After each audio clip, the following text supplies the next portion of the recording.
อาทิตย์เห็นนางละฝันแมงมอนเปิดไว้วันนี้จะร้อยโอดาปาดาโอดากันตะวันมาโต๊ะกันตึงมาปากันนี่ตั้งใจแม่ร่วมสามัคคีร่วมทำความดีกับพ่อแม่เกศทั้งสองคนนะวันนี้ก็จะมาช่วยกันเอามากับ5 ลิตรเลยนะ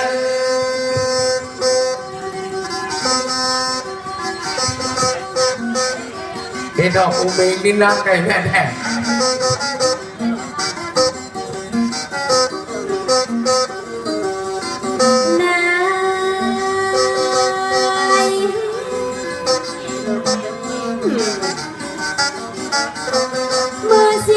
จะขอกราบคุณ4ขอสวัสดีคุณพ่อคุณแม่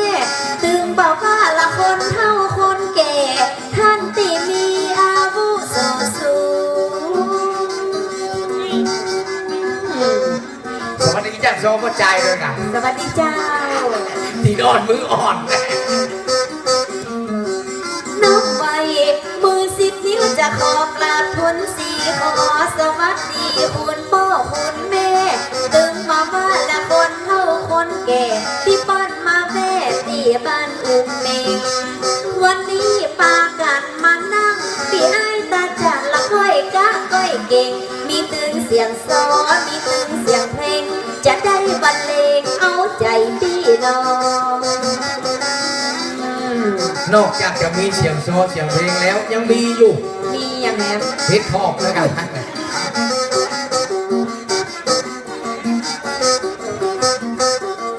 แล้วจะชวนเอาพ่อแขนโก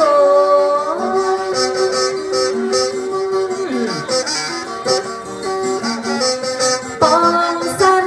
ก็บ่มีบุญตึงบัดได้มาปักบ่มีธุระเฮาตึงบัดได้หันอย่าเมื่ออุ้มเองบัดจัดการจัดงานตึงบ่ฮู้จักการให้เป็นพี่เป็นน้องเพราะว่าเมากล้ากล้าไข่ต่างคนต่างไปขึ้นลองบ่ฮู้จักการให้เป็นพี่เป็นน้องอย่าเมื่อบ่มีการ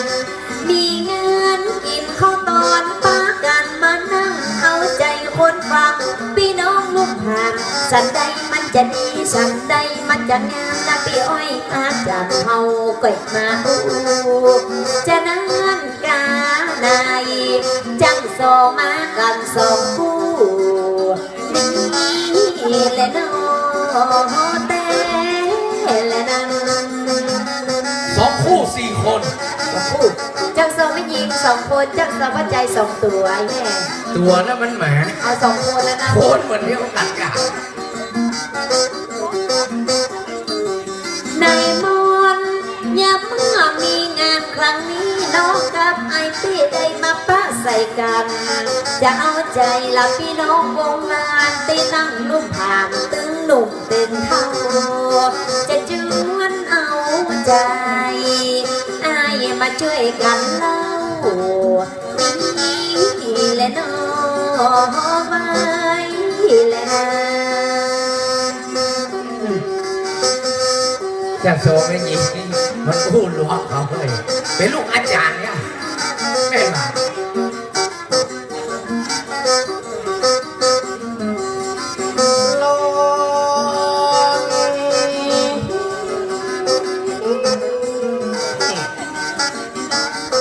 วันที่18 เดือนมิถุนายนบุญรัศดาเพิ่นได้เอาใจใส่ที่วัดอุเมงจะได้จัดงานใหญ่ต่างมายกมือไหวเอาบุญด้วยกันเอามาเอาบุญพระใหม่เนาะวันนี้เป็นมหาบุญมหากุศลเจ้าเอ้ยวันที่18 เดือนมิถุนายนบุญรักษากับเพิ่นได้เอาใจใส่ที่วัดอุเมงที่จะได้จัดงานใหญ่ต่างมายกมือไหวร่วมกันทำบุญมีแง่ในวันในวัดภูมิเทวทัตบ่เฮอได้มาสูนพี่น้องอยู่ว่าป้ากันแม่ทำบุญแม่กอดมาลูนเพื่อได้บุญทั้งนั้นจะเอาอยู่เอามือเปิดเพลง 10 บาท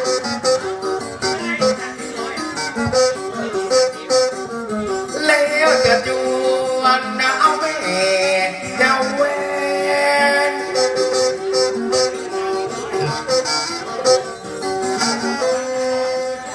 กลัว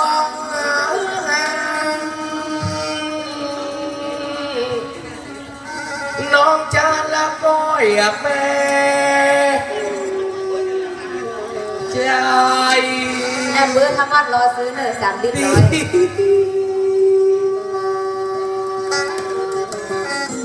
อย่าเมื่อพี่น้องและมีการลีงามจันตาของพรได้มานั่งกลางทางจะมาช่วยกันช่วยงานกับพี่น้องวงวานสิโซเจ้าบ้านอุ้มเมงจัดการจัดงานน้องก็ตึงว่าต่างมาจูช่วยกัน เป็นหน้าบูนเนาะ อะไรนะ กินข้าวต้นกาแฟกันนะเมื่อนั่งกันนะบูนาเสียงอย่างกันได้มานั่งอาบุญแฮมให้แต่แสบตัวอยู่โดยหล่อแยงแฮมน้องพ่อพามสุขกันได้มาช่วยวันนี้นะมาเป็นแม่บุญลูกศิษย์แก้วละบุญจะสร้างสางล่างซอยกินข้าวต้นก็ตั้งใจมาช่วยว่าจะมารวมมาทำบุญ แล้วทำบุญไปกี่บาทแล้วเจ้า ยังไม่ได้ทำเจ้าเอาคำโชว์มาหอมอีกแล้วว่าตอนจับแปลกันนะแม่ห้อมจะยกตีตามก็เอามาตามมาตีสูงนับว่าเป็นวาสนาแม่บุญต้องขอขอบคุณผู้ลุงแม่ป้าบ้านเอาเมงมีการมีงานไปจิตใจเบิกบานเหมือนตะวันส่องฟ้ายิ้มเห็นบอกก็ได้แล้วยิ้มเข้าไว้ จะขอสวัสดีท่านที่เขารับกันอันที่มียศและมีเกียรติตั้งหลายถึงบอกว่าแม่ยิงป้อใจ จะยกเอาไว้คนเฒ่าคนแก่ก้อนเปิ้นใหญ่น้องจะห้องเป็นลุงอายุเปิ้นสูงห้องเป็นป้อเป็นแม่ขอสวัสดีคนเฒ่าคนแก่ที่ป้อนมาแม่ในงาน เข้าแนมมาใหม่ตีอ่อนมืออ่อนเนาะฝากเนื้อฝากตัว ขอสวัสดีเจ้าพี่เจ้าน้องปอดเฮาแม่มอนามาควงลวงลายวันนี้แม่ยิงปอดใจปัดมานักกระบอน้อยขับหมู่ขับหมวดตำรวจทหารข้าราชการป้อนั้นและป้อน้อย สุดยอด เลยนะ ลวดขอสาบานดีกันหน้านาทีเขาเล่นที่สูบบอกว่าแก็บและใช้เกิดมาสูงสูงบอกว่ากับคุณปู่คุณลุงคนตามาคนสูงกับมาฟังเรื่องเน้นในเป็นสาวกันจะต้องมาแต่งตัวกันวีหัวสู่จะต้องมาแย่งเว้นขอสวัสดีกันติ๊กละอ่อนต้นแต่ที่มีเกตาสองแก่มีหูดำสองหู อ้อมันก็เหมือนเดียวกันโมดไงจัดจ้าหันไปมีหูเดียวท่านเนาะ ขอสวัสดีท่านที่เคารพผู้ที่มียศและมีเกียรติตั้งหลายตึงบอกว่าแม่ยิงกับปอดใจตั้งหุ่นมุนในตึงตั้งหลังตั้งแน่ขับหมู่ขับหมวดตึงตำรวจทหารข้าราชการเอกชนก็การ ไหวมือไหว ดีเลยนะ กับพี่น้องมีการและมีงานวันนี้น้องกับไอพี่ได้มานั่งกลางทางมันก็เป็นหน้าปูนปังเก่าปังลำอีน้องของพานได้มาตาจอดเหมือนบรรนุนซุกอยู่ในดงกันมันหล่นตกลงตึงบะป้อนปากงอกเป็นหน้าปูนจังเซอปาจอดได้มาป้าใส่ยอดคนงาม จริงหรือ สุยมาเดี๋ยวหน่อยแม่ ขอบคุณที่อู้ความจริง โอ้ประโคตรบอก มันช่วยกันเนี่ย มันก็เป็นหน้าบุญจังก็จัดแล้วบักกาคาดแก้วได้มาปะใส่กันบักกองแม่ยิงเจ้ามาซัดตาหังขอตัวคนงามจะไปแต่งใจหินก่อนหน้าบุญบ่นนักหน้าบุญบลายน้องก็น่าจะตายเหียตีโดยม่อนจริงข้ามโดยมุกลามมา แม่ไก่เนาะ เลยเนา ก่อน ะ บะหมี่พวกเราจึงบัดได้ยังไม่ปะแล้วกันบะหมี่ทุกวันถ้าเอาถึง บ้านได้ยังไม่หันกันว่าอุ้มเมงบัดจับกันนะจับได้แน่นะถึงบ้านได้ยังไม่หันใส่พี่ใส่น้องมีก้าเมากับก้าใครบึดให้ก็คือนะบึดให้กันลองกันถึงบ้านได้ยังไม่หันเจ้าพี่ในน้องการว่ามามีการมีงาน ปากหนาเด้จะ ปากหวาน ปากหวาน ก่อนมามีบุญเอาถึงมาได้แม่ป้ามามีธุระเอาถึงมาได้แม่หันเป็นวาสนาปากเก้าปากหลังที่ได้มาหันริบแซวเจ้าบ้านเบิ้ลมาแมวอุ้มเมงปากกับคนใจดีใครสอนดีสักทีอุ้มเมงนี่ม้วนเรา โอ้ใครจะไปเลี้ยงกุ้งมัน วันนี้กับข้าวอาหารน้ำมันหนัก ก่อนบ่มีปูนตึงบ่ได้มาป้าก่อนบ่มีธุระเฮาตึงบ่ได้หันจะขอเป็นลูกก็จะขอเป็นหลานให้ไปรักตาจังใส่จังโซกู้นี้ปิดจะละต้องละมาเมื่อตาว่าปิดจะละนาละมาเมื่อตากีจังโซกับตึงจังปีวันนี้ใจมีใจมัน วันนี้แม่กาลานตั้งทางไหนต้องปูนที่หน่อยไอ้ที่จะไปอุดหนุนเด้อ บ่มีกันบ่มีงานบ่พักกันวันนี้ต่างคนต่างมีหน้าที่ภารกิจสละเวลามีค่าสักวันเพราะความสัมพันธ์มันขาดกันบ่ได้อย่าเมื่ออุ้มเมงบัดจัดการจัดงานตึงบ่ฮู้จักกันให้เป็นอาเป็นไป ไม่นะ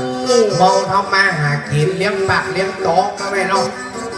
เลยนะ มันว่ามีอะไรอย่างอะไรจะเมื่อไปจูดมดกันตะวันบัดโตกันดึงบัดฮกไปในคำโซผิดพลาดเลือกผ่านลาดตั้งใดเพราะว่าปากกับใจนี่มันมาอยู่ที่เก่ามีครบมีคัดมีตึงมัดมีตึงศอกมีตึงย่างตึงบอกมีตึงศอกมีตึงเข่าตึงวักตึงเก่งตึงเงี้ยเด้งเงี้ยตึงเดาตึงชวกตึงเข้าตึงขย่าเวที โอ้ยเต้นก่อนเลยอย่าฮักกันกว่า50 บาทนะก็มาอยู่ในเต็นท์นี่นะ ตึงต่อยมีตึงถอยตึงบุ๊กมีตึงแดงตึงซุกก็มีตึงลุกตึงหนี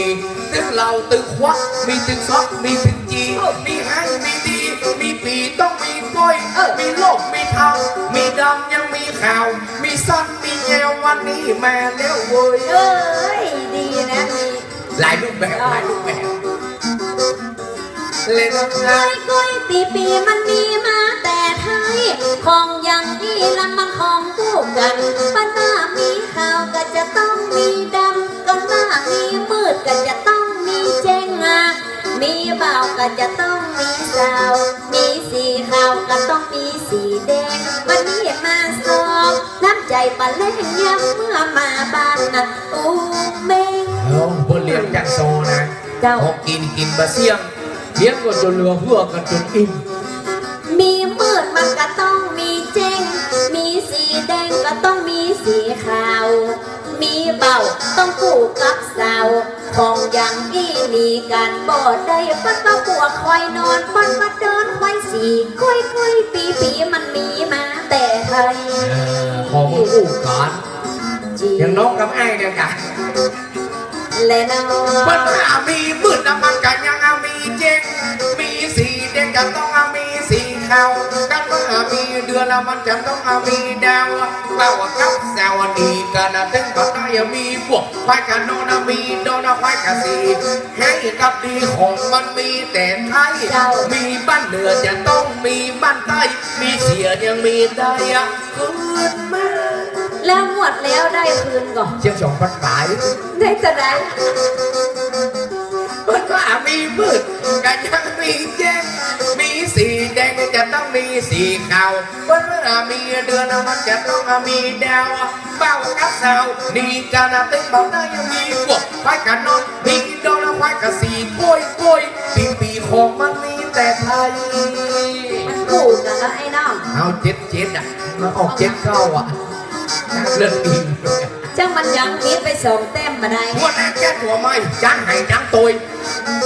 ก่อนที่จะสอนจะขอยอมือกลาตัวมันเป็นบาปกลัวมันจะเป็นกรรมจะขอสู่มาเจ้าตีเจ้าตางธรณีสารเสื้อว่าเสื้อวัดสิ่งศักดิ์สิทธิ์ในโลกโลกาวันนี้มนต์ข้าว่าจะขอ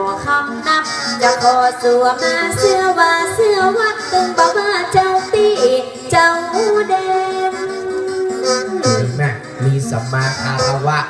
วันนี้มาโซหน้าฟัดหน้าหวาน กระสังเตือกกำเสือละมันหลั่นออกปากมันพังมันพลาดพออย่าได้กินเด่งจะขอเสือมาเจ้าตีเจ้าเด่นบอกว่าเสือจองตึงบอกว่าเสือบัน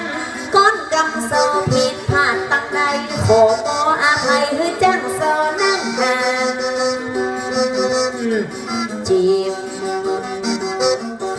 และน้อง เอามาโซตัวกันเอาเต็งกับพ่ออะไรนะพ่อเอาใจกับพี่น้องกับคนเอาฟังลุ่มหำไอ้ใจกับแสบมาต่อกับพี่น้องเอาพงพันเอาใจกับคนฟังกับพี่เปิ้ลอยู่ตั้งลุ่มเปิ้ลไม่หาเมินเอามาป้าใส่กันคนที่แม่ฟังกับพี่ถึงเท่าตึงลุ่มเอาใจกับคนฟังที่อยู่ตั้งลุ่มโอ้ไปจะไปแน่อะไปเจอมาบ้านอย่างกันแม่น้องก่อนที่จะซอยเอามือคารวะก็จะเอาวันพระนั้นเข้ามาผสมก่อนเอาวันพืชอุ่นใจได้กินผลจะเมื่อเก้ามันเชื่อแบ่งเครือมันตั้งฟังโซวันนี้จะไม่แบ่งใจลอยเพื่อตั้งใจฟังคอยจะเป็นเนื้อเป็นแนวมันมีสองคู่สี่คนแล้ว มันมีเสียงไอ้ดีเข้าหูขี้เวดเวดมันมีเสียงน้องแดง รูปน้องอย่างนั้น อะยัง เสียอวดอันนี้อวดก็มาด่ากันแจ้งกันมาเลยนะ เสียงดีนะยาย วันนี้เสียงให้ดีเข้าขี้เวด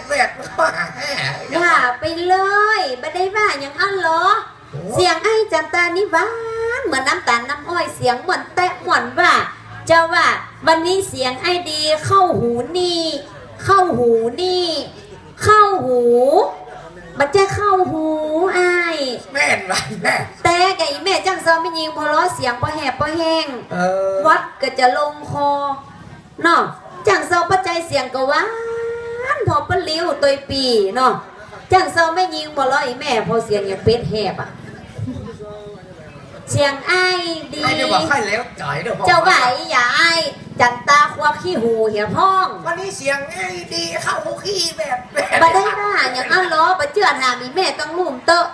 เจ้าไหวอย่าวันนี้เสียงไอ้ดีเข้าหูนี่เวดเวดวันนี้เสียงเจ้าแหบเพราะว่าเด็กสมองอย่า ไอ้นะกับว่าฟังทีอ่ะมา แม่ ฟั เป็ ง นพ่อแล้ว ว่า แม่นอนพ่อนอนมาใจ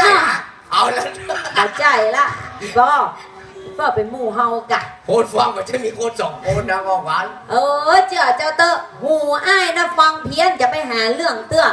กำลังมาป้าไอ้จันตาวันนี้อีแม่เอ๋ยโอ้ว่าจะเป็นใจดีเหตุสกรรมไปใจฮ้อนฟังดีๆหูคนเท่ามันอย่างเงี้ยอีแม่ ไปเข้าที่ไหน ไอ้นะกะ ฮะ ไอ้นะกะ โอ้เนี่ยยังชีพยังมันได้อีกเด้อ ถือว่าบัดเท่าเด้อเนาะแล้วขอถามกันเตอะแล้วหน้าอย่างนี้เนี่ยอายุตะใดละ มาถามหาแห่อย่างบนถามนี่ โห ถามอายุนี่มันเป็นกรรมยากอะน้องพอพัน มันคำหยาบตั้งได้บะมี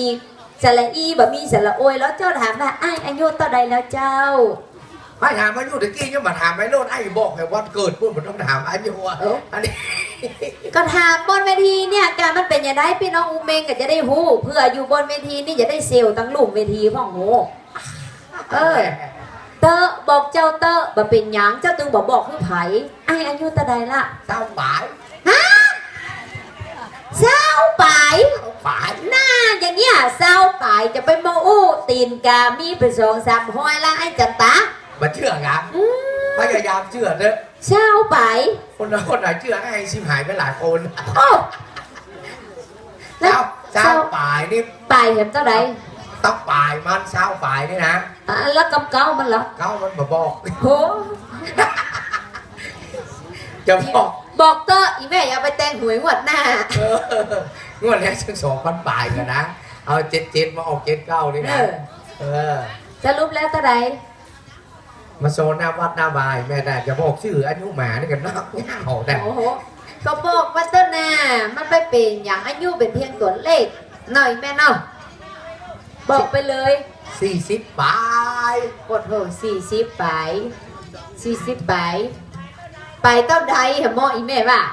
ไปเห็น2 ไปแหมสองหน้าอย่างเงี้ย42มันพุ่นอ่ะก็จะหิม50พุ่นน่ะเนาะอีแม่เนาะ ก็ได้พูดว่าจักโชว์เท่าไผ่มาฟัง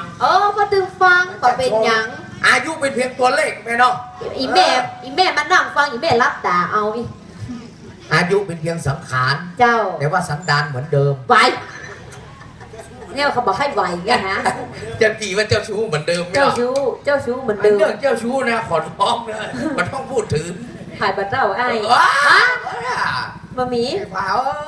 มันต้องอู้กันนะ40 ปลายนี่มันแอบน้ำฮอนมันนักแล้วน้องพ่อพันธุ์ จ้า เมียไอ้คนแรกคนเก่าแงมเลยน้องพ่อพันธุ์นี่กันเด้อ แล้วมีไหนหยา มันได้ละกันไปแล้วกลับเป็นเต้าเอิร์ดนัวนี่นะ มาเดียวนี่เป็นป้อหางละมันนี่หยัง เอา เมียงามอย่างอันน่ะ แต่งงานด้วยกันใหม่ๆเนาะพ่อพันธุ์ไอ้บอกไปนั่นได้เขาก็อวดว่าเมียผมงามแม่ เจ้า ประกวดนางงามอำเภอได้ที่1อ่ะ ก็โชค สมัยแต่ก่อนเป็นจอมตองยังไม่ได้เป็นโดยโลนี่เจื้อ เนาะเป็นอำเภอจำตอง คาดเลือกทหารในยูชาวเอ็นเอาเลย จื้อจุ้ม อีจุ่มแจ๊กัน จุ้มจ่ายจุ้มคำมาจุ้มแจ๊ะ จุ่มจ่อยแล้วเป็นไงจุ่ม อยู่ด้วยกันได้ปีปลายแม่เลยเลิกกันไปเหีย เลิกกันยังยังไง แม่มารูนี่มันมางาม มันมางาม กระตามันแก้ว ก้อนมันยังว่าบอกว่างามแตะงามป่ะ หัวทีมันงามกะที่มันแก้วนะคือมันไปกินกาแฟ มันไปกินยังไงเจ้าก็กินกาแฟล้อยังบัดนี้ มันกินมาเหมือนเปิ้ล ฮะ มันกินมาเหมือนเปิ้ลเฮ้ย แล้วมันกินบะเหมือนเพื่อนนี่มันกินยังไง แก้วกาแฟไม่อ่านนี่แม่เอาจอนมาโกนนี่มันฟังหัวมันได้กิน แล้วเป็นไง โยกแก้วขึ้นมาจอนเหมาออกอะจอนตั้งตา น่าเชื่อขโมยสังโคกระตากแก้วไปหยาย้อนกาแฟเขาก็ไปกินกาแฟเขายัง ถ้าเป็นมาแล้วกับเมียแต่แก้วไปนะเขาก็อายเพื่อนเนาะเลยเลิกกันไปเหีย ขโมยสังโค เลิกได้มาเมินน้องพ่อพัน เลิกได้บะเหมือนแล้วเป็นไง แล้ว9 เดือน เจ้า มาปะหาคน ปะเมียใหม่ เอาอีแม่คนนี้ปะกันใหม่ๆนะผมนึกว่าใช่เลยแม่เลยหรอ คนนี้นะ มันอู้กันม่วน เจ้า ยังจะกินกับข้าวได้นี่พี่จักน้องจ๋า พี่จ้าน้องจ๋าอย่างไงน่ะ ตัดสินใจเอาเลยกัน ก็เอาเลย มันเหมือนเจ้าคุณเมืองเลย แล้วมันเป็นคนที่ไหน เป็นคนไทยแม่ เป็นคนไทยตั้งใจยิงคนน่ะเนาะแล้วใหญ่ๆไอ้ ก็เอาเลยกัน ก็เอาเลยถูกใจบอ อันเนี้ยเพิ่นว่าลูกผัวเมียนี่นะ เจ้า แต่ให้บดีมึงถ้าเลือกประจำเนี่ยมันคิดหน่อย แล้วคนนี้เป็นยังไงพ่อ เอาดีมันได้เอาได้บดีแม่ นี่อย่าง อยู่ด้วยกัน3 เดือนนะ อันยังมาเบิร์น ไอ้แล้วเขาอยู่กับมันเมินกัน แล้วมันเป็นยังไง นิสัยมันบดี นี่ใส่บดียังไงไอ้ คนไทยเหมือนคนเมืองนี่แม่ เจ้า ลูกมันมาเจ้าสุแม่เด้อ เป็นไง มายืนอยู่ใบตีนไอ้เอง นี่ไง เอาตีนเขี่ยไอ้อะ นี่ไงอ่ะ พี่ลูกนึงเข้าสิ หุยขโมยสังโค ไอ้ป้าสักเท่าไหร่วะล่ะ อาตินจี อ่ะ อาตินเคียเนาะ เอาตีนเขี่ยพี่ลูกนึงเข้าสิเหรอ ขโมยสังโค ไอ้ว่าโอ้ยนี่อย่างยอดเลย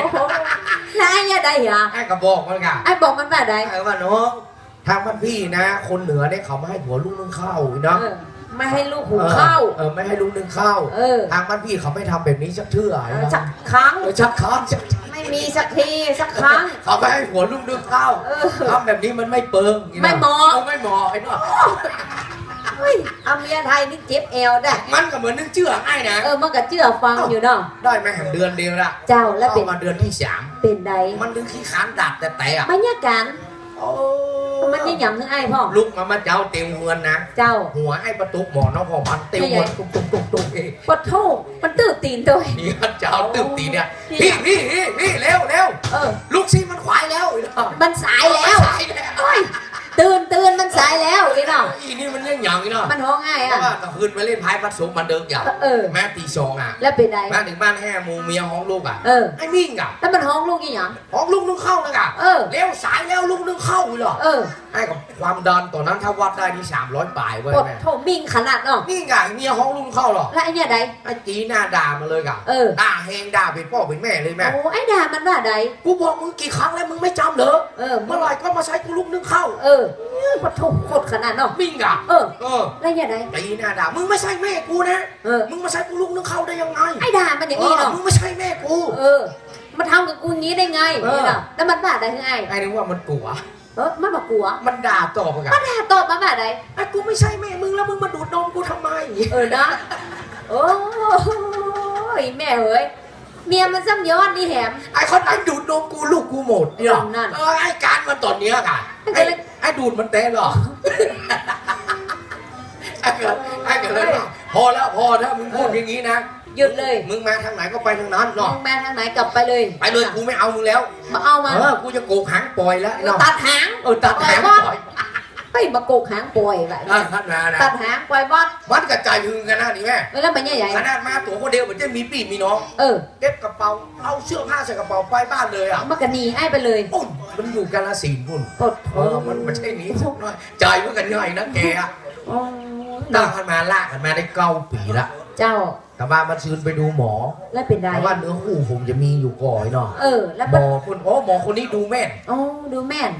แล้วมันบอกไอ้แบบไหน มันว่าเมียไอ้นี่จะมีอยู่ มีอยู่ แต่ว่าเดี๋ยวนี้มันมาถึงคิวไอ้เจือ ก็ยังได้บัถึงคิวไอ้เตือน มันไม่เป็นเมียมันอยู่ นั่น ถ้าอยู่ถึงคิวนี้คิวที่7เลยหรอ ปวดหัวพอยังพูดไปเอาไปคิวหมอนัดไว้ เปิดห้องตัวพ่อเลยถ้าแม่ถึงไอ้วันนี้มันละโนมยานเลยละกันอันนี้เบื่อว่ะ โอ้ยรับเหลือไอ้จัดตาใจอ่อนใจจางเนี่ยก้า ก็เดี๋ยวนี้อู้ไปอู้มานะ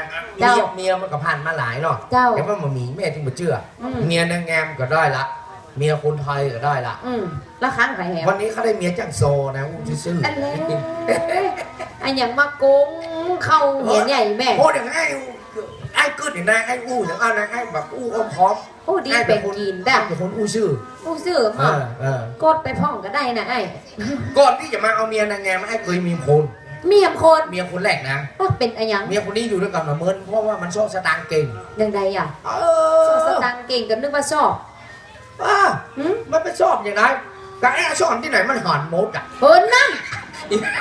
ชอบสตางค์ โอ้ เก่ง ยเราก็นึกว่ามันยากการเก่งมันที่มันหายอีกแต่ว่าเอาสอนไม่ไหน สอน มัน พื้นรถทีกานอ่ะเอาขนาดเอาเตียวแมบอย่างที่เอาชอบไว้นี่กันยังหันอยู่อย่าง นั่น โอ้มันชอบเก่งเกินว่ะเลยเลิกอย่าง โอ้ยมาเป็นแต่ดีฟองสักคนได้อีแม่ได้ อ่ะวันนี้ได้อู้กันไปกับม่วนไปดีชอบกันจักปีเป้าวิ่งกันแล้วโอ้วันนี้ที่ท้าวัดมองเถิดที่ไม่เป็นจักปีแล้วเนอะ จะเอากี่ยังล่ำเหลือเนี่ยประเดี๋ยวเนี่ยมึงไปย่ำเหี่ยวไอ้พันนีกะชอบมึงก็จะเอาพี่มึงก็จะเป่าอ่ะเดี๋ยวมึงลวดติดจริงเลยเนอะย่ำเหี่ยวพันนี จะคิดใหม่ครับมาดีๆเสียงให้ดีๆจ้ะเอาใหม่เอาใหม่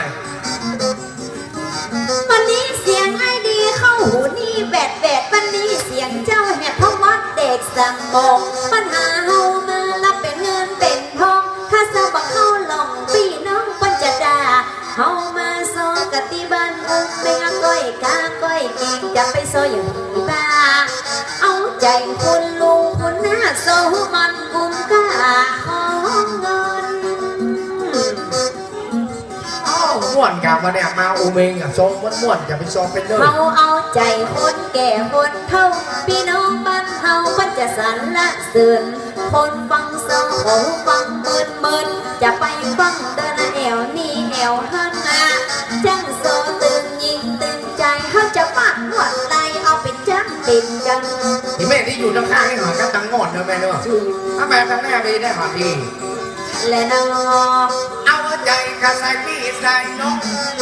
วันนี้ก็เอามาโซ่ตัวกันนะเปิ้ลมาพิมเงินผมทิศกับพ่อวันเอาใจคนฟังกับแม่งตึงกระสง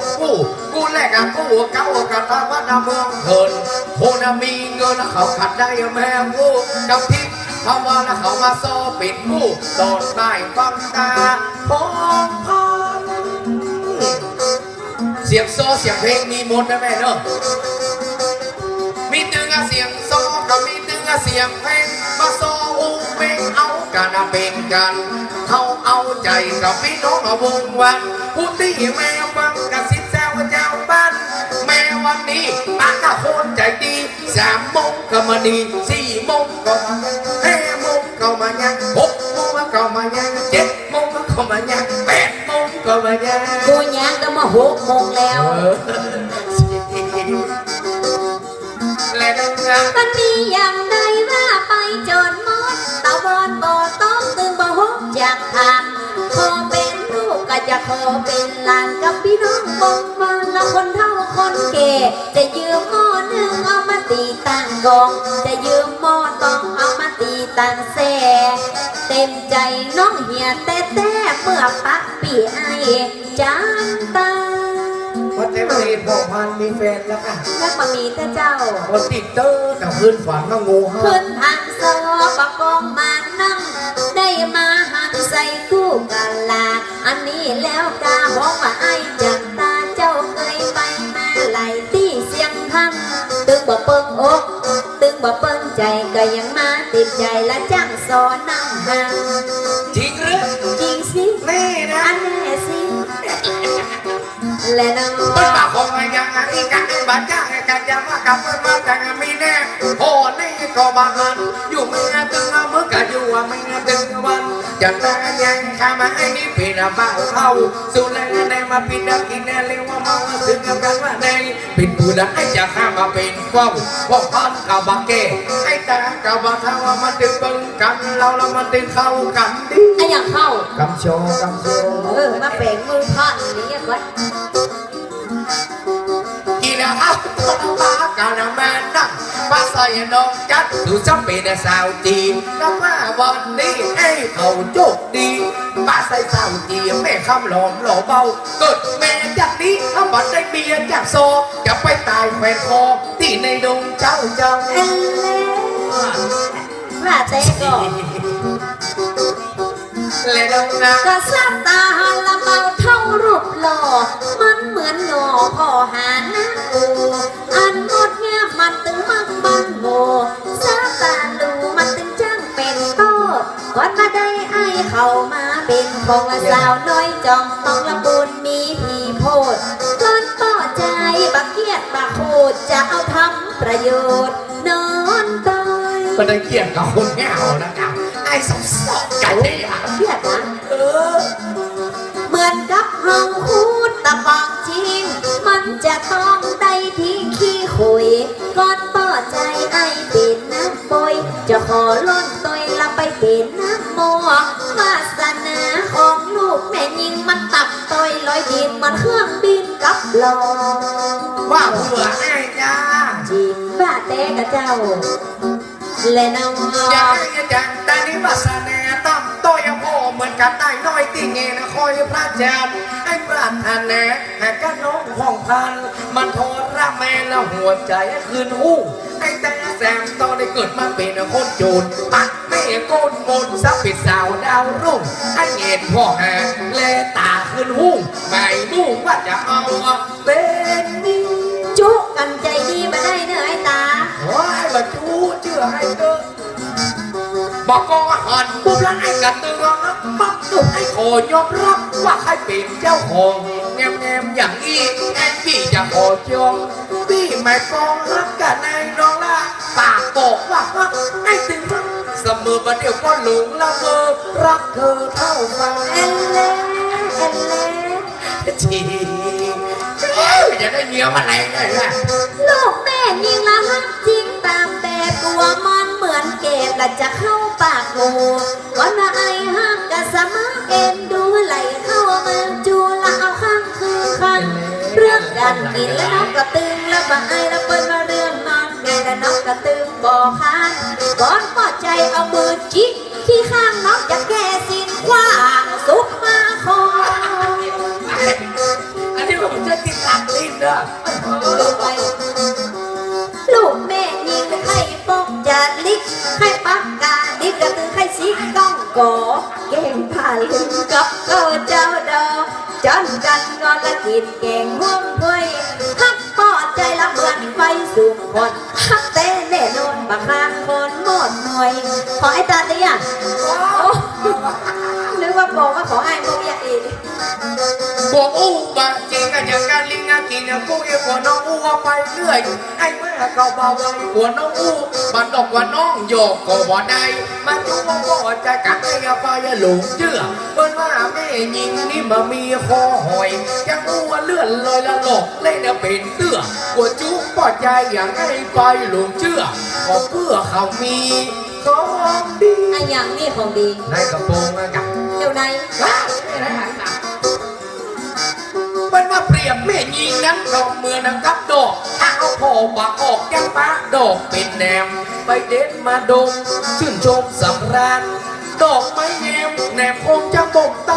ปะดอกเป็นเพียงแนมเมียหัว สู่ตามที่บอกครูให้เขาสอนไว้ โอ้เจ้าน้องเตอร์ตามมาได้ใจของแม่อ้ำนะ วันนี้เนาะ จะปากเป็นลมและเป็นโปมแก้แง่พดออกปากกำอู้หวานหวานลงคารมแล้วมันก็เหมือนลงตั้งขึ้นได้กะลงใจขึ้นเนี่ยอีน้องออกมาแล้วเจ้าเป็นสาวจีนมาฟังดีกำซบกำปากว่าแต่ก็ใจจะจุดเด็ดขาดปวดด้วยน้ำตาอาบสวงใน เราคนอย่างไอ้อู้หน่อยมีฮันตากว่าได้ใจว่าอย่างนั้นเนาะ คะแนนป้อใจไอ้เขาบาดจุไอ้ละบะแปลงใจไก่หัวอู้บาดดอกหัวยกมาได้หัวมันจุกอีไหนพองมันข้าเจ้าว่าไอ้อู้บาดดอกว่าไอ้ยองบ่ได้เหมือนฝนตกใส่ทรายกำเดียวมันก็ยาว มาจู้คนอย่างไอ้นะมาเชื่อไปถามแม่ได้เลยอ่ะ และน้อง มาปากกาไม่เห็นจริงกับสวยจริงอะพูดเพราะเปิ้นว่าไม่บันลอกมาตาตาโคกวมตาเอ้ยยังไม่ฟังกิริยายังว่าจากถ้าจะจบปริญญาว่าจากกำอูเปิ้นว่ากะหัวแมงน้ำมอยแดงตีนกองน้ำมันจะเป็นละตีนอนแมงใบแมงกู้ถ้าบ่ได้พ่อพันน้องแม่เป็นกู้จะบวชเป็นตุ๊กกูเอาหัวถูเฉาหง โอ้ยเดี๋ยวมันมาดูอย่างนี้ เฉาหงนี่นี่อะไรเอาขี้เมืองเปิ้นยังใจรั่วให้กะเอาเข้าครัวนี่ไปใส่แกงหอยเปิ้นแบ่งใส่เปิ้นยังใส่ที่หอยเขาตึงจะคอยถ้าได้ในน้องละเขาตึงจะว่าพอไอ้ตาผีพังยังมาได้เมียงแงมบ่เหมือนแนงไข่ฟ้า กันแล้ว เขาสู้เดินกันนะชีวิตมันก็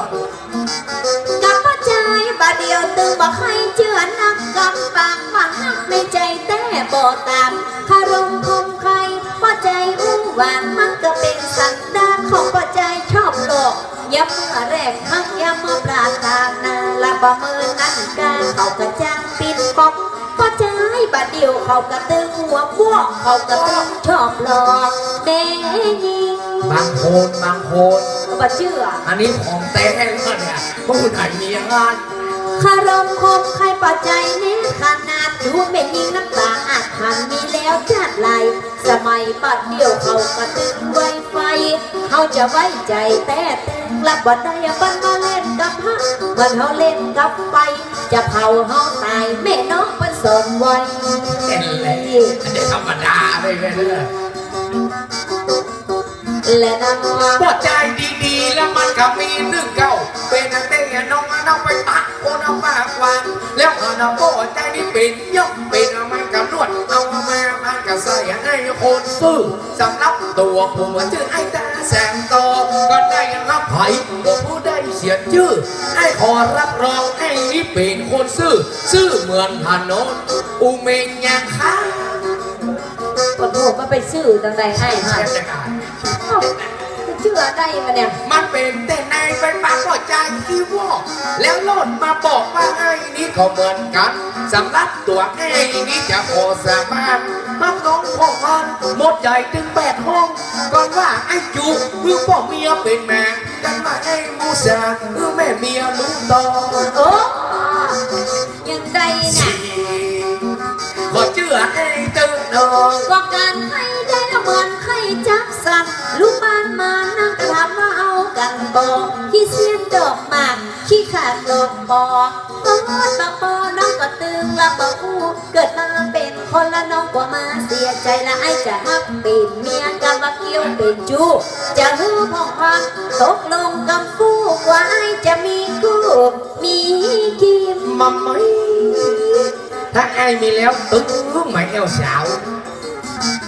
ลงบางคืนได้ลงใจคืนยากลงคารมกำปากมีหวานหูบ่หายกว่าแต่ไอ้นั้นเล่นมาซื้อบ่ใส่กว่าเมียเตรียมใจไอ้มียังบ้านละเป้าเฮือนตาเปิดสู้เกือบย่ำน้ำฮักแต่เมียมันก็หีปอยานตั้งเบิ่งโอ้ย น้องมีอ่างชื่อมี โดนปอยานตั้งเบิ่ง เปิ้นว่าเมียมีกับเมียพี่ต้องมา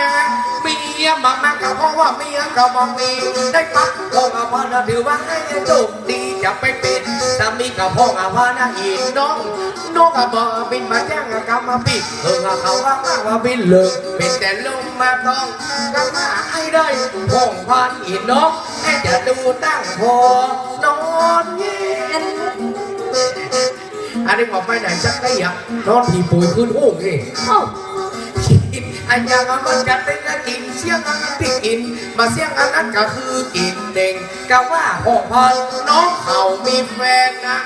อยู่ที่ตั้งจองตั้งบ้านแม่เฮือนตาปืดซุปกึกย่ำแหนมลักเตะหัวมันหักคันลับยันตึ้งตึ้ง ว่าไปเลยตาบะมี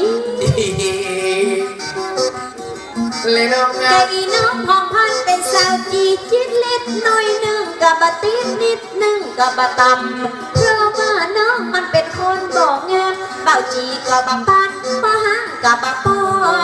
เป้าเฮงยำและยังมีเจ้าไหนเป็นสาวยังบะมีตัวป้อไอ้บัดต้องมาล่อยังบะมีตัวป้อสักคนจะก้างหาทักวัดติ๊กๆแม่เว้ยงานไปบะหมี่เจ๊น่ะบะเป้าเฮงยังเล่งยังมีเจ้า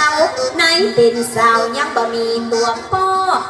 ไอ้จะตาไอ้บะต้องมันล่อยังบะมีตัวป้อก็ยังจงยังบันกันในโลกนี้ปักใจไอ้คนเดียวให้บะต้องมาเกี่ยวใส่ไอ้นี่ไอ้นั่นอย่างอีกาก็เดือไอ้เขาคนรักคนใดอันนี้อย่าลองจ่ายมันก่อนแม่กันอาวันแน่ชูพบไอ้แน่แน่วัดดีวัดแต่เสียวตังไอ้ก็มองมีไอ้เนี้ยตัวน่ะหอมาแน่มันก็บอดีปุ๊บถ้าว่าแสลีหัวมันก็บอออกเงียบแน่ดอกสุดแดงกับสุดปีโลบันนี้สุดแต่จะไปบันหลอดเยี่ยส่วนมันลำใหญ่มีก้าใบกับยอดโดยมันบากออกตูมันแรงเหรอไอ้ไอ้ตุ๊กจะเอาอ่ะเอากันก่อนเอากันไปไอ้ตัวในน้องจะตุ้มหัวตุ้นปุ้นซุกจะต้องคงนะก้ามคืนเป็นเงินนะเป็นนะทองนะไอ้กระเซ็นสุดคืนนอนเมื่อคืนไอ้กวนใจบัดตั้งก่อนเอากันไปยังบัดตั้งถึงปีกวนจะปุ๊บวันนี้ละเงื่อนเป็นแหงอย่าลองใจมันนี่แม่ก็มันทำเต้นก็มาเต้ปัญหาป้าใจให้จะเป็นผู้ข้างตัวน้องฉันบักเกี่ยวทรัพย์สินทองก็น่าจะไม่อยู่ละอำเภอจำต้องรับเป็นเงินเป็นทองอาหิหามาได้ถ้าเนมสองเอาใจกันนี่กันหาเป็นสามีกาจะดึงตั้งกินใจสองคนย้ายไปอยู่บ้านใต้ที่หาเอาไว้เงินทองอย่างอี้กะเกี่ยวเรื่องนั้นไหนแม่เนาะแสดงว่ามันฮักแต่แม่คะแนนป้อใจกูแต่เอาแต่ละคนเท่าคนแก็บมันเต็มอกเต็มใจ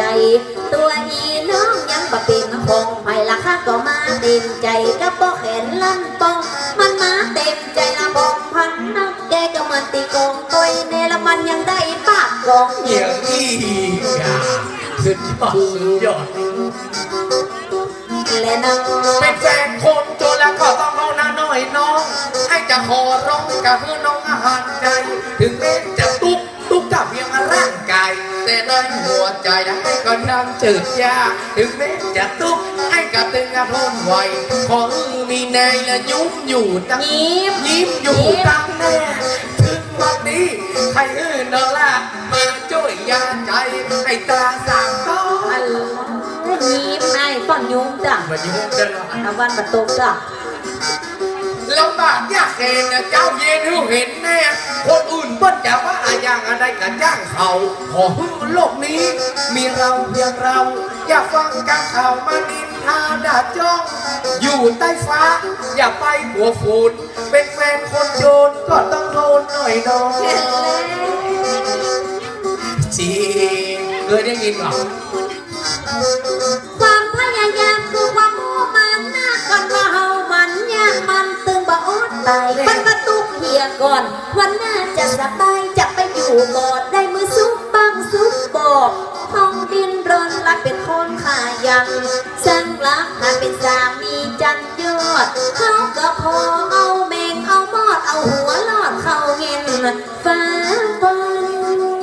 เนี่ยก็ ความพยายามอยู่ที่ไหน ความสำเร็จอยู่ที่นั่น อีก ความอดทนดิ้นรนต่อสู้มีความหูและประสบการณ์ตามที่ไอ้เขาอยู่มาตึงวันอาชีพการงานที่หาเลี้ยงใส่เรื่องอาชีพและไอ้จะเนี้ยอย่างเพื่อเขาได้แต่งงานจะต้องได้เก็บไว้ ทีนี้มันหลอกเลิกเลยนะ จี อาชีพไอ้ดัก เจ้าและเนา อาชีพบอกการงานการให้บอกเป็นอะไรอะไรก็บอกว่าน้องต้องแต่กับพ่อเลี้ยงใหญ่ตึงเอาวันนี้ไอ้รถยังตัวไปเนี่ยตามสบายกับไปพ่อมาหยุดพ่อวันว่าเดือนเก้าแล้วไอ้ก็ไปอยู่จิ๊บพอถึงเดือนสิบไอ้ไปติดกับเด็กกองได้กี่เดียพ่อเอาไปขายเหี่ยพ่อมันก็พอเลี้ยงโตไปเป็นวันว่า อันแล้วเงินเดือนร้อยได้แต่ใด มันได้พ่ออยู่ด้วยก่อน เอ้ายังไงน่ะ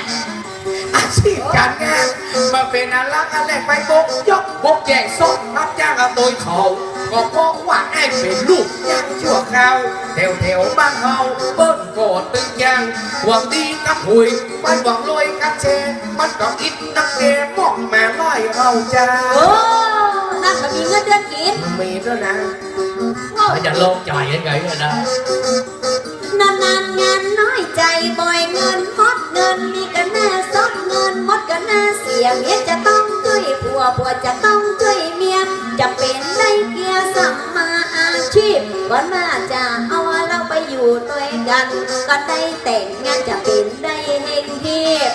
เงินทองมันบาใจของกีดปนตึงก็จะหนีบมาเอามาอย่า เงินทองมาใจปัญหาไอ้ก็เคยหอนไปห้ามสตางค์เขาไปให้ผมจะกำเตือน ว่าไอเป็นคนเหมือนรถยนต์ปิกอัพจะต้องรับและต้องพูดโดยสารเมื่อตะกี้ถามเรื่องการงานแบบเดียวให้ถามน้องก็ไม่จะอู้วิทยาลัยศักดิ์ไปประกาศจันอย่างปอบอกของมันจะเป็นดีใครหูไอจบมอต้นไอจบมอปลายวิทยาลัยที่ไหนบอกมาเสียงหมด มาพูดเรื่องการเฮียนว่าไอ้นี่เฮียนเต็มที่ขัดแน่จังสิเฮียนอยู่8 ปี โอ้ยเดี๋ยวจังปีก็เป็นไร อันยาวเลย ห้ามโมสังโคมันเหลือเพิ่นเฮียนปริญญาก่อนปริญญาเพิ่นเฮียน4 ปีอันนี้เฮียนป .4 ได้8 ปีอีแม่โอ๊กมีขนม เฮียน8 ปีแล้วมันไม่หยาบ โอ้ไอ้จันตา นะ ก็ไอ้ยังอ่านล่ำเหลือหึ เฮียนฉาง โอ้เฮียนป .4 ได้8 ปีนี่มันค่อยเกินอีแม่ไปเนอะหึ มันรอบครอบเลยแม่อย่าเอาหัวนี่ถามความรู้ทำการศึกษา บาดเจ้า ทำอาชีพการงาน ไอ้เรื่องนั้นมันก็ต้องถามกับสมัยบัดเดียวไอ้ลองไปสมัครอะเราไปสมัครงานนะเซเว่นเนี่ยพนักคิดเบอร์พนักงานคิดสตางค์เนี่ยที่ปนกูดสตางค์ฮะน่ะมันเอาปริญญาตรีก่อนเนอะสมัยแต่ก่อนนี่ม.5 ม.6 ม.3 ประเดี๋ยวนี้มาได้แล้วมันเอาปริญญาตรีก่อน แล้วไอ้มีความรู้ที่เขาได้หรอ ก็อีแม่ป .4 8 ปีให้ยังมาใจอ่อนเงี้ยได้ เนี่ยเมื่อวานจะไปฟังใจอ่อนใจจาง มันเป็นแน่ใหญ่ พ่อไอ้ตึงวันนี้พ่อผมตึงวันนี้อายุ70 ปลายแล้วนะ ถ้าเป็นได้ ก็ใกล้เขียนยังได้เพื่อเขียนยังมาจ้าง อ่านหนังสือ เปิ้ล บ ยั อง ก เปิ้ลยังเลี้ยงลูกเขาได้เป็นเจ้าคนนายคนอ่ะ อาตายกันสักคน อย่าไปฟังใจอ่อนใจจางอ่อนไม่ให้จะ4 เงิน8 ปีบอกใครได้อย่าไปว่าอย่างนั้นพ่อไอ้ยังมาหูอย่างสักอย่างเปิ้ลนั่งเลี้ยงลูกเขาเป็นเจ้าเป็นนาย มาตายกันสักคน มัน นี่แบ แต่ บ การจะคนอ่ะ คนแรกเป็นหยัง คนแรกคุณเขาไอ้บ่าวไอ้เนี่ยเป็นครูผมซ้ อ๋อสอนโรงเรียนไหนสถาปัตยวิทยาคมนี่กะ ำเป็นครูมวยกันมันจะครูเป็นชอนเนี่ยเป็นครูนักมวย แม่ นี่ ครูมวยแล้วมึงยังบอกว่าครูมวย แต่คนปีสาวไอ้ อ๋อ คนนี้เกิดอยู่ที่ดอยหล่อจอมตองนี่ใจ คน แม่ ที่สองนี่นะทำงานอยู่ไหนเจ้า ถึงวันนี้ไปเป็นหมออยู่ภาคอีสานบุญ อ๋อเป็นคุณหมอ เป็นแบบตรวจรักษาโรคหมออย่างหมอฟันหมอ หมอลำภาคอีสานด้วยครับ โอ้ย หมอลำมาแล้วหมอลำมาแล้ว โมสังโก แต่คนนี้สำเร็จ คนที่สามนี่เป็นหยัง ไอ้บ่าวไอ้เนี่ย ไอ้ คนนี้ทำงานศาลแม่ โอ้สารจังหวัดกะไอ้ ศาลกุยศาลเช่เนี่ยกับ นั่น มันศาลแกล้ง เฮ้ย ศาลกับคุ้มค่ายบุญ อะไรก็ได้นั่นเป็นว่าการจักสารฝีมือ มึงมาโอ้โห แต่คนที่อู้แล้วหาว่าคุย เป็นมีไหน สดร้อนเลย ไปไหน คนนี้มีปัญหาอย่างพวกษาได้ อ๋อ มาอยู่ห้องว่างสับปะตองแต่ว่ามันชื้นนี่ อ๋อเป็นว่าสารพัดเป็นสารพัดอยู่นี่ผู้หมวดผู้กองในดับในจ่าร้อยเบน มันมาที่ขอบอยู่นี่อย่าง อุ้ย มันมาเล่นไฮโลมันยังติดขอบ มันมาปรึกษาอย่างมันเนี่ยขนาดตัวมันยังเอามาลอย เห็นว่าที่นี่ใจอ่อนนะ แล้วคนสุดท้ายแล้วน้องล่าสุดท้ายมีไหน ไอ้นี่ลวกเหรอเพิ่นลูกพ่อนี้แม่นี้ไอ้นี่ลวกเหรอเพิ่น ลูกเหรอเปิ้ล เออ ทำงานอะไรอย่างง่าย ไม่ได้มันตายไปแล้ว นั่น ตายเป็นอย่างโอ้ก่อน แล้วมันตายเป็นยัง ไฟไหม้ขำให้ ไฟไห ไฟ ม้ เผาให้แม่โลดบัตานไฟไหม้ขำให้ โอ้ ลวกขนาดอะไรนี่เนี่ย ลวกอย่างใหญ่น่ะฮะมันอยู่ตั้งกลางมันเป็นว่ามันอยู่ตั้งกลาง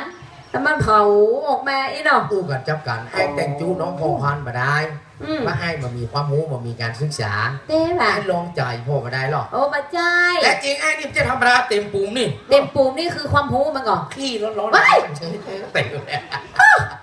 แล้วมันจะเป็นตาที่ฟังวะเนี่ย มีน้อยจันแต่ไอ้นี่เป็นคนนั้นรักเอาความมาหูมีนักไอ้จบการศึกษาประเทศฝรั่งเศสและอเมริกาให้รับปริญญาเรามาถึง2 ประเทศที่ออสเตรเลียและสวิตเซอร์แลนด์นี่ปูนาจินแดงไอ้จบแม่กะลายเก่งเมื่อตอนน้อยๆไอ้เฮียนที่กรุงเทพไอ้ยังได้รักเรียนดี อะไรหน้าอย่างนี้นะ เกียรตินิยมเหมือนสาว หน้ามันเหงามันลวงไทยเฮ้ย จบจากเมืองไทยไปต่อที่สหรัฐเจ้าความมาหูให้มีนักกระจุดก็ได้รักนี่เขาจะเอาไอ้เป็นประธานาธิบดีขี้คันเล่นกันดูเพราะว่าขี้คันอูเลี้ยงควายดำย่ำเชือกมันเลี้ยงควายเปลือกย่ำบอกกันเลยมาเป็นแจ้งชอบพลังเป็นมอยพุ่ง ไปบอกกูเปิ้ลได้ยังเดี๋ยวไอ้จัดตาตะกี้ไอ้บอกว่าไปแม่แผ่วเมืองนอกเมืองนาเจ้าฝรั่งอังกฤษแล้วอู้ได้ก่อนเจ้าใครโหคนเฮาได้แม่จะโกมันต้องโกก่อน อย่าเอาแต่ จะไล่โหมันเอา ไอ้ นี่ ไปต่างประเทศหลายประเทศ ไปประเทศอย่างพ่อง ออสเตรเลียสวิตเซอร์แลนด์ล่าสุดได้ไปประเทศจีน ประเทศจีน ประเทศจีนไปมา อ๋ออันก็ขออู้ภาษาจีนให้ฟังหน่อยเติบเพราะว่าประเดี๋ยวนี้เปิ้นโอ้ละอ่อนเขาไปเรียนภาษากันนักก็จะเป็นสมาคมอาเซียนแล้ว เป็นแล้วปีนี้ เออ เป็นแล้ว แล้วก็ขออู้ภาษาจีนให้เจ้าฟังกันเถอะ ถ้าบอกอู้มาเชื่อกัน โอ้บัดเจือ จีนนี่อย่าว่าแต่อู้เลยน้องของพัน นี่ใหญ่ เพลงก็ยังร้องได้ เต้ป่ะ เออ เพลงจีนนี่นะ เนี่ย ขอห้องให้ฟังสักหน่อยเถอะ ใครก็ได้ยินของห้องเพลงจีนนี่แม่ขอตัวมือสักหน่อยนะช่วยกันสักหน่อยกันอีกอ่ะตะพูดร้องแล้วมันอีกอ่ะ เอา ก็ได้ตัวมือของคนชาวเด้อ เด้อแล้วอันไปเมืองจีนนี่ขอห้องไอ้แบบใดขอห้องจื่อไอ้แบบใด ชื่อไงอ่ะ เจ้ามีก่อน ไอ้ จื่อ เยิน ไอ้หยืน ไอ้เยิน ไอ้หยืน ที่ไหนมันเยินหนูเด้อ ไอ้หยังหยืนอ๋อ ไอ้เงี้ยวอ๋อ ไอ้ห ไอ้ ยัง นะ ไอ้หยังไอ้เหี่ยว อาชี ไอ้ อาชี ทำโมสักโค ชีเสียงอ่ะ ชีเสียงเสียง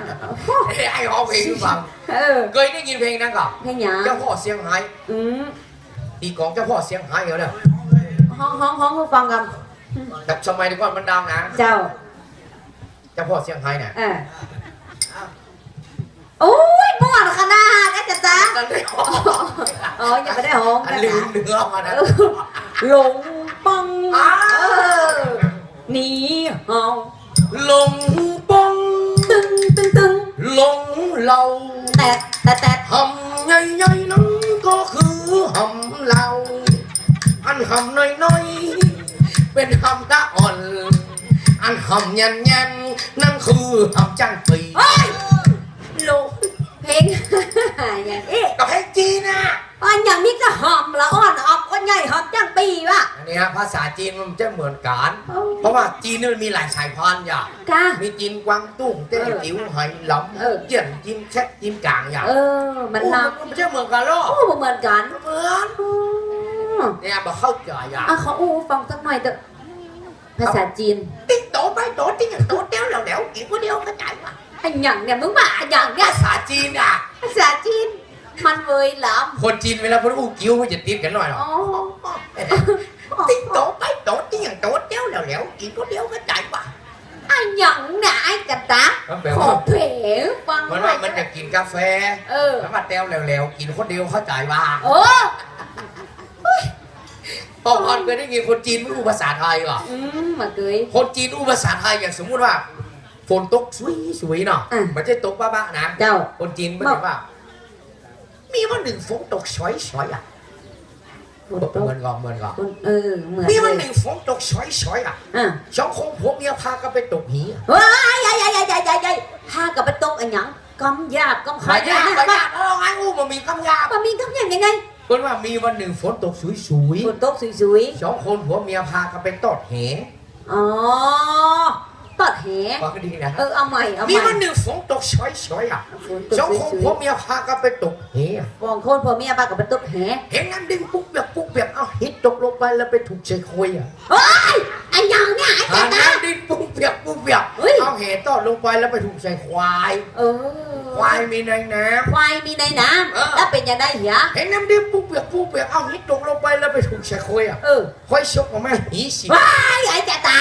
อันนี้ซ้ำหายเนี่ยเหลือเก่าก็เด้อ ควายชกออกมาแล้วก็แห่สิ เฮ้ยใจบ่บดีอีแม่ สองคนผัวเมียเลยพากันไปนั่งเนี่ยหีคืน เฮ้ยเนี่ยอันหยัง ไปนั่งยิบแห่คืนหู้ เฮ้ยมันอู้บัดทอบอย่างนี้แล้วแหละ ภาษาจีน อันนี้ภาษาจีน ได้หมดอ่ะ อ๋อ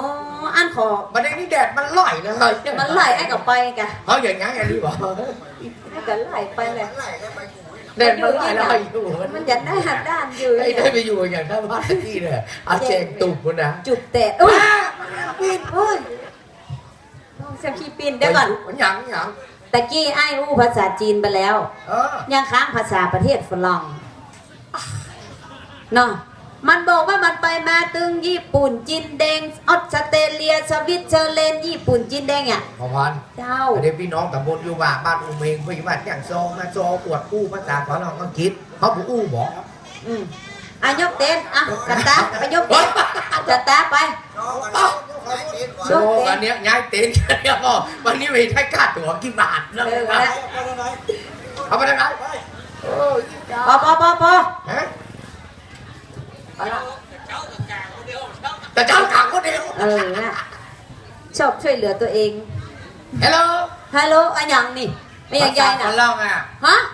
ภาษาฝรั่งไอ้อู้ภาษาฝรั่งอย่าง แล้วมันคืออันยัง ส นี่ ปีกอังกฤษอ่ะ สปีกอังกฤษ Hello can I want the sky to finish for smoke and fly มาดมึงอย่างมาดีไม่ดีเงาอันยังก็ป่ะอันยังก็ประเดี๋ยวเนี่ย บอกเข้าใจกันบอกว่าบอกพูดนะ บอกหูเจ้าบอกกระเฮีย Hello นี่ก็เป็นว่าการทักทายกันนะกันบ้านเขาทักปักหน้ากันเฮ้ยอ่ะ ฮัลโหลนี่คือสวัสดี การทักทายกัน ฮัลโหลสวัสดี Hello where you going sir อันยังคุณจะไปไหน Hello what is your name อันยัง คุณชื่ออะไร คุณชื่ออะไรI am Mr. Ta Samto ผมชื่อตาสามโต Hello ฮัลโหลสวัสดี Can I want เคนาบอลอันยังเนี่ย Can I want คนนาเวนนะกัน โอ้ รู้เรื่องละ ข้อมูลสัม Hello Can I want the sky อันยัง โดยสกิปนะกัน โอ้ Hello Can I want the sky to finish อันยังโตเฟนิส ไม่สูบบุหรี่มาขอติดไฟหน่อย เชื่อไอ้เนี่ยไอ้ได้หมดอ่ะ จะเชื่อมันได้ไหมเจ้าถามง่าย ถามยัง ๆหน้าผากนี่เป็นแบบไหน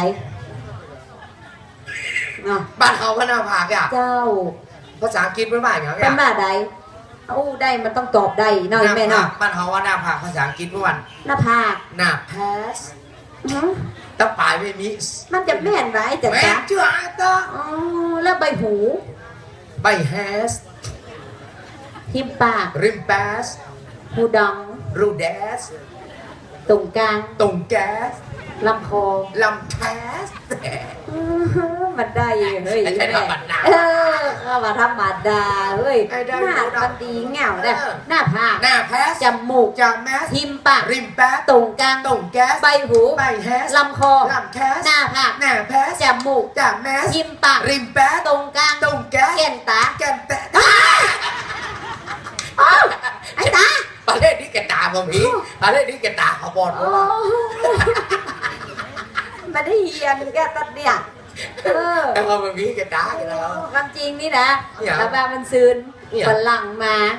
มาบ้านเจ้าขายครัวหรอ อ๋อ แล้วมันมาซื้อครัวเอกอะแล้วก็มันก็อู้ได้เจ้าก็เลยขอเพื่อสอนภาษาก็เลยจำไม่ได้เหี่ยหน่อย อู้ได้เหมือนกันกะ ได้ อี เจ้า อันไอ้ถามน้อง ทำเลย ถามอย่างน้องถามให้นะ อย่างใดเจ้า ที่ฝรั่งที่เบอร์สอนเนาะหน้าผักเพื่อนบ่ายยาว นาโพลิส ฮะ นาโพลิส ฝรั่งนี่หูดังถ้าอย่าหลวง แม่ นอกโพ นาโพลิสตัวมันใหญ่หรอจะตา เจนโตส เนี่ยมาเหมือนกัน เหมือน จับมูก จมอยส ตรงกลาง ตรงโกยส ใบหู ใบโฮยส เห็นแล้วเสียงมันมาเพี้ยนเลย จำดี ขอโทษความรอบ เจ้า หน้าผัก นาโพย แกนตา แกนโตย จับมูก จมอย ตรงกลาง ตรงโกย ใบหู ใบโฮย รับคอ ลำโคยว้าเอาตา ฮะ มันมาถามอย่างตอนนี้ ลงลุ่มมาได้กะ มาได้ตึกกลาง ถ้าอ่านทวินลำคอ ตรงกลาง ตรงโกย ใช้ดื้อ ใส่โดย หัวเข่า หัวโคว้าแต่มันจะว่าจะมาเอาลงทอมเหลือนี้ รอบเดียวกันนะ เอาตึกคอ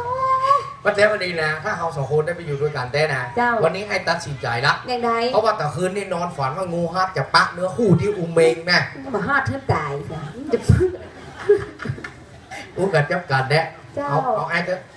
เอากันเด้อ ไอ้ขนาด อ๋ นี้ อเขาได้กะ ปวดท้องอันลำเหลือ รับรองถ้าได้อยู่ด้วยกันนะรับรองมาตุ๊ก แต่ป่ะ แต่ก่อนนี่ยอมรับว่าไอ้นี่ตุ๊กขนาด ตุ๊กแต่ก่อนนี่นายแม่ แล้วบัดเดียวนี่เหรอ ประเดี๋ยวนี้ตุ๊กเลยแต่ก่อนน้อย โอ้ยลำเหลือมันจะไปเลยรอดไหวแม่ แต่ก่อนนะตู้เย็นก็ดีพรรถเครื่องก็ดีพร เจ้าร ถสาวก็ลูกสาวก็ดีชงเฮียน ที่มันตุกนี่นะ ประเดี๋ยวสบายแล้ว คือป้นหมดแล้ว คือพรหมดแล้ว คนยืดไปหมดแล้ว นะ ลูกสาว ลูกสาวเหรอ ลูกสาวก็เอาผัวไปแล้วเนี่ยมันจบวิทยาลัยลูไปแล้ว อันยังรู้มันมีกระลาชพัดหมอ เรา เซ วิ ล ทยาลัยลูสบายแล้วไอ้ อะไรรู้ ประสบการณ์วินะเอาหัวชุบพอปีครับ จะไปบ้านเขาจะเป็นเบ้ากันแล้วถ้าเขาเป็นผัว เมียมันชื่ออีชุบอย่าว่าอีตุ๊กอีหยัง ผัวชุบเป้ามันเตือเขามาอุเมงเขาข้าเป็นเบ้าเพราะไงจะตา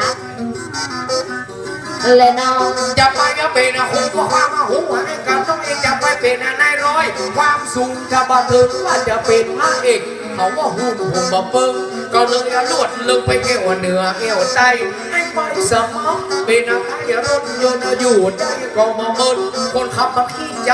ให้ไปตีมวยจะเป็นคนขี้ให้เล่ห้องบากไอ้จันตาเหลือเด้ นั่นที่แบบไปไหนมาหลอดสักก อยู่ภาคเหนือแห่งเงินกับวันได้ลอกไปภาคใต้สมุทรไทยก็บ่เป็นไอ้ดันจะลิ้นเอาเก่าว่าไอ้เอ็นผู้ไทยบ่เป็นก็เลยบอกให้อู้เอาอู้เป็นเมืองเขาซับพูดเป็นไทยอู้ไปเต้นไปอะไรทำไมไม่รู้ โอ้ยอันนั้นอ่ะ เจ็บเอวไทยนะเลยน้อง แล้ นะ วนายเต็มใจพองพันข้าเจ้าจะเป็นผู้เฝ้ามันจะยากอ่านยังก็น่าเต็มใจละอีน้องของพันจะหักเป็นปันน้องแต่ก็ไอ้รักจังนางกันนั้นนะพี่คนดี อยู่กันอย่างนี้พี่จะอายใครไงป้อใจบักกินแหนงแปงไปแขนซ้ายยังบ่บายขอนอน อย่าให้น้องได้น้องตาเด้อให้มันช่วยเหลือคน ยังมาเต็มใจจะไปเป็นกู้จะชวนไปอยู่ร่วมเรียนเคียงบอนย้ายยันข้างลำไปไว้จมตองน้องเขารับรองจะเอาข้างคือข้างละเปิ้นว่าฮักกันนกกอดคอกันนี่ไม่จะชวนแบบนี้ไปดมของดีในนางมันบอก อันนั้นมันเป็นนะ ตาไม่ว่าเจือเป็ดและน้อง มันว่าเสียนะมาคือนังให้จะเอาน้ำบางตักพอฟังออกความมาฮอกก็แล้วเอาว่าสุขวังสำได้ยังไม่รับปักกะใส่นกกระพงกระพานจันตายังใครไม่ให้อายังมาชอบเปิ้ลมาเยี่ยแนวปกติแนวจังเป็นหอเขาว่าเยี่ยแนวโดใส่เข้าเจ้าใบหลอกระวังดีๆกันจันตาได้ก่อนกันวันแล้วบอกออกมันกระตึงบอกมามันแห้งมาหลายปีแล้วอยู่แม่ตึงก็บ่ได้ก็เป็นเบาเข้าซ่อนแห่กู้เฝ้าซ่อน ในยังมามีซ้ำได้แม่ปักเอาพ่อเอาพ่อสาวจีนใจให้กันตึงดีเสียงอย่างกับเสียงนั้นเอารักกันโบก็ขอกันตายให้จักพ่อแม่มือได้เป็นแม่ปึ้งกันไปแม่ถ้าปึ้งคนเข้าใกล้กันหน่อยก็น่าใครได้ละไอ้ก็เอาเหียกาปากไอ้บ้ามือจะได้ละบอกแผ่วป้าหน้าป่าให้มันมาจูปากแมวบอกกินแมวตัวนั้นมันเงาป้าหน้าเจ๊งจิตละมันต้องสู้กูละลูกตีในมาบอกมักจืดมักเจ้าสาวแต่ละมานั่งใกล้เบายังบะเปียลูกกำบนกำขอบคุณนักแข่งไอ้เนี่ยก่อนบ้าใครได้ไอ้ก็เอาเหียกาปากไอ้แม่มือจะได้ละบะแผ่วป้าหน้าป่าแห้งละมันมาจูปากแมวบอกกินแมวตัวนั้นมันไปมือเบื้องซ้ายยังบะเปียเก้าขาดนักเป็นมือเบื้องขวายังบะกระอุ่มไว้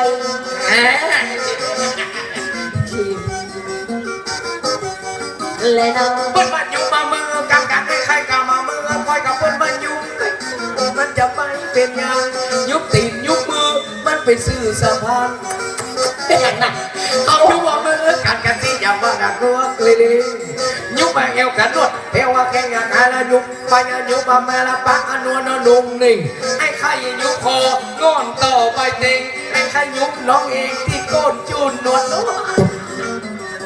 ลูกตอบเปิ้ลมายุบมือกำให้ใครกำมือยืมยกมือขึ้นเกิงหันหน้าอกยักใหญ่ให้ว่าจะลงหุ่มหัวมันบาดใจให้ขอยุบแรงไม่ห่มคอซอยยุบมือนี่เสียไก่ยุบไหล่นี่เสียผีกันมาให้ยุบจะเสียก้าวผีกี่โลระวังผียุบหัวเนอะหัวยุบผียุบหางอะไรเหรอเลยเนาะจะยุบมือกำไม่จะกำมือก้อยยุบก้อยแล้วมันบะเปอเป็นอย่างปัญหายุบมือนี้เป็นสื่อสัมพันธ์เขายุบมือกันแล้วเป็นของเล่นยุบแอวลวดแถวแข้งขายุบไปยุบมาสิมานวลลงเน่งยุบของอนต่อไปเต็งเชิญอ้ายยุบเองยุบตามสบายไอ้ลื่นหน้าปอดเท่าเลยไอ้ที่ต้องบอกเลยครับยุบนิดยุบหน่อยก้อยเบาไอ้จะยุบข้างเจ้าละไอ้จะยุบตีไหนไอ้จะยุบไก่ไอ้จะยุบไก่ยุบตีไหนป้อหุ่งคอซอยยุบมือเสียไก่ยุบไหลเสียผีไอ้มาดมของฟรีเจ้าแถมฟรีแปดลอยเอาก่อนไอ้นะจีเจ้าเอาจักเลยฮิวฮิวอะไอ้ยังนี่ว่ารู้จักแปลงอ่ะมึงจะสัญญาน้องแม่ยังยังไอ้จันตาเป็นได้เจ้าหอมขนาดกะหีใบสามไอ้ไม่ยังโอ้โหนี่ใหญ่น่ะมาไปใหญ่ได้เนี่ยไอ้จันตาไปอยู่อย่างเจงตูบพ่อน่ะไอ้จันตาไอ้มาโชว์ละไอ้บาโซล่าไผ่จะโซกับเจ้าอ่ะเขาวัดโมถึงเจ้าว่าเป็นหมดเวลาเป็นแล้วเป็นโซโชว์ยี่ไปโชว์ตัวตายกันตายไงแม่เนาะเป็นอย่างใหญ่นะบัดเดี๋ยวนี้โชว์งานบวชงานมงคลงานวัดงานลาก็เพราะเอาลูกแก้วไปแอวไปอยู่ล่อแม่ก็โชว์มันดีๆกับมาโชว์เนี่ยก็โซจัดดีแล้วเหรอเล่นไก่ซับตาเล่นมาเรียกปากแม่ก็ยังใหญ่นะบัดเดี๋ยวนี้ไอ้จะตาเป็นอะไรอย่างพอเป็นแม่แข่งอย่างหีได้โอ้ยเป็นแม่แข่งติ้งได้ยังยายไหนจะตามาเพกามาอู้กันดีๆอู้บาโซนะเฮ้กับบาโซแล้วอย่างใดเนี่ยของเขาวัดบาโซนะเฮ้ก็มันอย่างใดนะนั้นเป็นแดงหักมาเจ้าแล้วไอ้จันตาบาโซยี่ไผ่ไม่โซกับตัวเอ้าแล้วน้องโซยี่มาเป็นยังไงอ่ะไอ้โคตรอย่างบาเดียวเนี่ยอูเมงนี่เคยมาคิดเถอะบ่เคยมาสักเถอะมาถึงโอ้สวัสดีครับผมตาสามโตเด้ออยู่ดอยลอยยังคามเพื่อนมุจจักกันโมดะแม่น้องรักแม่เนี่ยอย่าบ่ฮึเกียรติกันหรอกไผ่บ่ฮึเกียรติไผ่ก็น้องบอกว่าเนี่ยยี่หยังให้เป็นพ่อใจมีครูมีบาอ่ะแล้วไอ้โคตรไอ้หยังบาเดียวเนี่ยมาอู้กันดีๆมาเพ่มาอะไรแม่หัวล้านใจน้อยเห็นต่างหากหัวแม่มาของสูงอย่างเรื่องนี้หยังมีครูมีบาอย่างไอ้โคตรเรื่องไอ้หยังบาเดียวเนี่ยหัวแม่มาของสูงอะไรนี่หยังของน้องนี่มาของดำหรือของต่ำอย่าง มันของต่ำกับของสูงมาเปาะก็ได้ไร อ๋อ ไม่ก็ ประเด็นนี้โคตร เออ ไอ้แต่ตาลองนั่งเหรอ นั่งหยาม ไอ้นั่งลงก่อนใจเย็นๆมาพี่นั่งลงนั่งลง ช่วยกูก็อีก อืมนั่งลงก่อน นั่งได้ ตะกี้ไอ้แบบไปก่อ ของไอ้มาของสูงหัวไอ้เนี่ย แล้วของเจ้า แล้วมาของต่ แต่ประเด็นนี้มันเกิ่งกันนะมันเต่ากันนะนะ ำมาโซ่ยี่บ่ไหว ขอโทษก็เจ้าเล่นบาได้หรอ เล่นก็บอกพอให้พอดีนะอันนี้ไปสู้มันจะเรื่องก็ลอยแม่เนาะ ก็เจ้าเต็กหัวไอ้กำเดียวบาได้หัวไอ้มูนเข้าคนเดียวอ่ะมัน ต้อง ลุย ไว้แค่เนี้ยนะ อ๋อขอโทษ หัวครูบาอาจารย์มินี่ เออ อันนี้หัวไอ้ของสูง ของสูง แล้วของเจ้านี่ของต่ แม่ง ำบัดดีเอาของต่ำเนี่ยไปเต้ของสูง แค่เด็ดขาด สูงแม่ตึกเจ้าบ่หูก็ป้าไอ้จันตาตัวแรกเนาะแมวอมเมงเจ้าอย่าไปหูอย่าใดกันนี้เจ้าบอกเอาของเจ้านะไปเตะหน้าไอ้ละเนาะ แค่เด็ดขาด หน้ากระเตะบ่ได้ มาได้ หัวกระเตะบ่ได้ บ่ได้แม่ เพราะอันนี้อยู่สูง เออ แล้วของเจ้าอยู่ต่ แม่ง ำอันนี้มันของต่ำและอันนี้มันของสูง เนี่ยมาเขาบอกว่ามือเตะ เอาก็เจ้าบอกไว้ วันนี้นี่น้ำงอนต้องกอกละ นอน ต้องได้สูงแม่ไอ้ ฮะ ต้องได้สูงหมอกสูงแม่ไอ้ เจ้าเนี่ย อันนั้นเขามีชมป่วยมาสูงแม่กันมีก่อน เอาเนี่ยกันเนาะ ถ้ามันมามีก็มาเป็นอย่างก็ได้ไอ้เป็นเจ้าคนแม่เรื่อง ไม่อย่างอย่างไง ไอ้กับ เนี่ คน ย ง่ายๆพิษได้แก้น้ำนะกะ พิดได้แค่นั้น ที่แม่พูดว่าพิษได้แก้น้ำไหมเนาะ แล้วที่เจ้าเนี่ยใดอ่ะ ในนายที่จะหัวไอ้ชุกเลยอ่ะ เจ้า พิษได้กับแก้น้ำแต่ชุกกับชุกกับแม่ เดี๋ยวก่ะ ไอ้ไม่ใช่ปลาคนเดียวนะ นี่หยัง ไอ้จวนมูจะปีอยู่นี้ไป ไอ้นั่นบักเกล ดู ดู ไปกันกันละลายเรื่องเดียว เดี๋ยวเอาไปที่ท่องขุนตาล เอาชุดเลยนะ ซ้ำหายแกจังซึงเนี่ย หูเขาว่าไม่ปลาไปไหน ไปไหนอ่ะ ไปไหนหนี โอ้ยไปไง ท่านนี่ก็บอกหูเรื่องก็ชวนไปไหนไปหมดอ่ะ คุณนึกว่าไปกินเหล้ากินอะไรอย่างเงี้ย อันนี้ก็ซื่อเกินบัดห้องบัดหาม ไปเอาเขียงเอามีดไปหมดอะ เอาไปยังหยัง มันไม่ซ่านายครับ ทำโมสังคูโอ้โห เข้าใหม่โซลีนี่นะเอาไหนโซนะหวาน